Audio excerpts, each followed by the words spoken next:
yeah, this is an attempt at something I have never really done before, so if it sucks, sorry. So, let's begin, shall we? Me and paper folding, or origami, have an interesting history. Throughout my childhood, there were multiple occasions where I was handed the special paper for origami, when someone wanted to explain to me how it worked.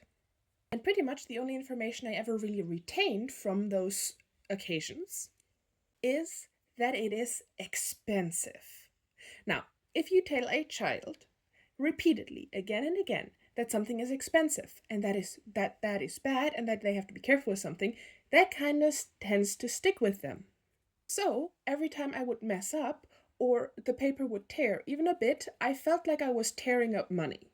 And since for some reason, every time I would tear a paper, it was when someone was explaining to me how to fold a paper crane, I got a bit of an aversion to that particular piece that you can make via paper folding. But in general, since it always made me feel bad, I tended to stay away from it until, that is, I entered 5th grade. Because my teachers would flip out when they caught me sketching in class. They really had something against it. But somehow they didn't really register paper folding for some reason. So, to combat my boredom and actually help me retain some of the mostly false knowledge that they were trying to teach me, I got really good at subtly, carefully folding paper pockets and boats.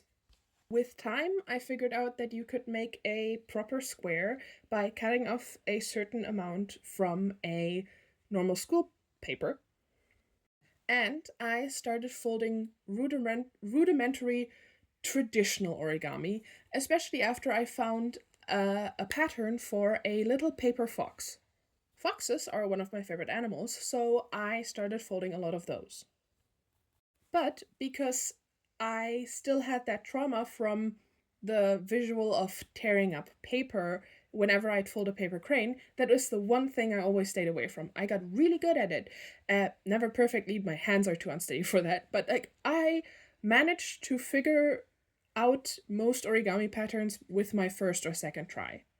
After a while, I even got the courage to use origami paper. I still have a massive fear of using too much of it or ripping it, so I kind of hoard it like a dragon and have different stages of origami paper that I use.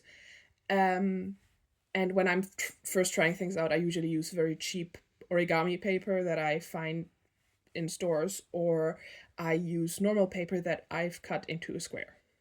The fancy stuff is saved for events. Where was I?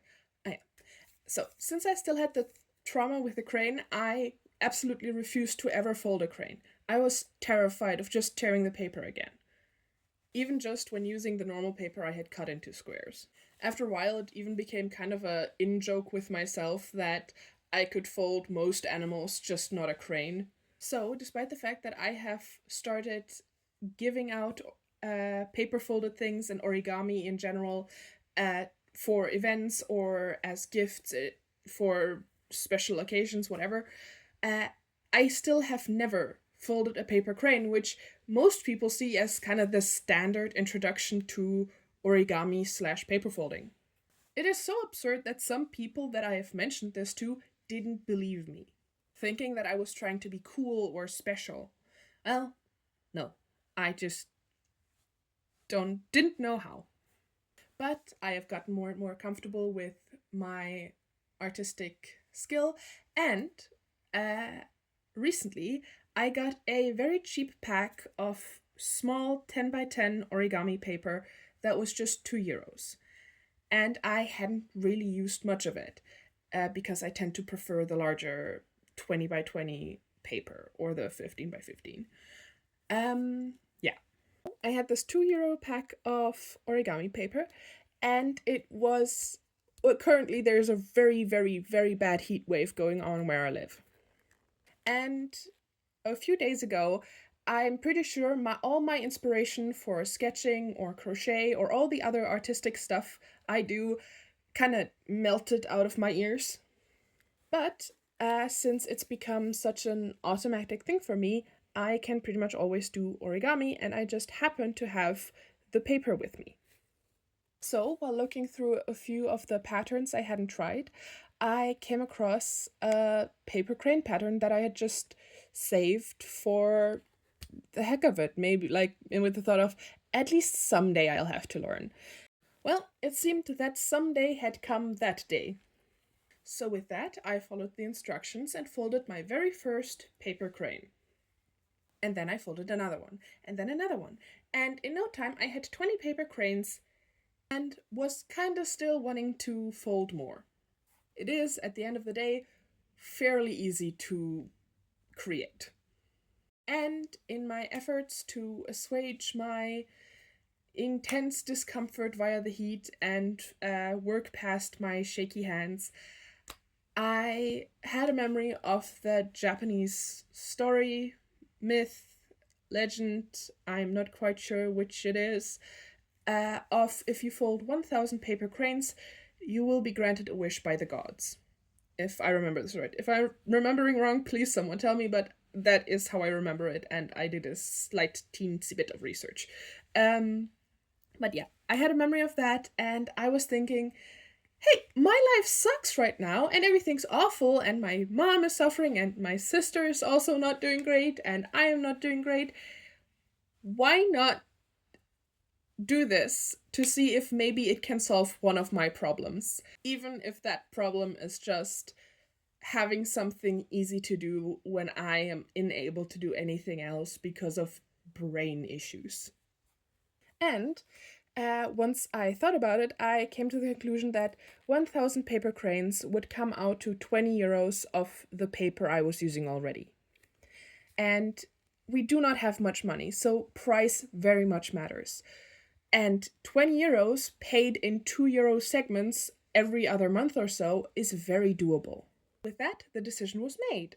I would fold 1,000 paper cranes for 20 euros. Which is also what I ended up naming the project as a whole. Because I was visiting my sister and I had to go home, and in the evening, I asked her for something that I could transport the cranes in, which she gave me a cardboard box for that she had lying around. And because it was entirely white, today I decided to draw in it and film it for entertainment purposes. While doing that, I decided to also make a video out of it because why not? I think it's kind of entertaining that I've been doing origami and general paper folding for over 10 years now, and only learned how to do the most basic of things that someone tried to teach me when I was 5 days ago. I have around 60 cranes now, and I am absolutely planning to stick this project through to the end. It is easy, and even if, again, the only wish that is fulfilled is to have something that keeps my mind off the worst of things, it will be worth it. And if somehow through this, one of my more impossible feeling wishes gets fulfilled, it will be even more awesome than anything else. And even if none of this works, at least it will be a memorable story to tell. Well, that is the entire story. And I hope to whoever watches this video that you are having a wonderful whatever time you are having. May all your problems disappear and all your wishes come true. Good evening.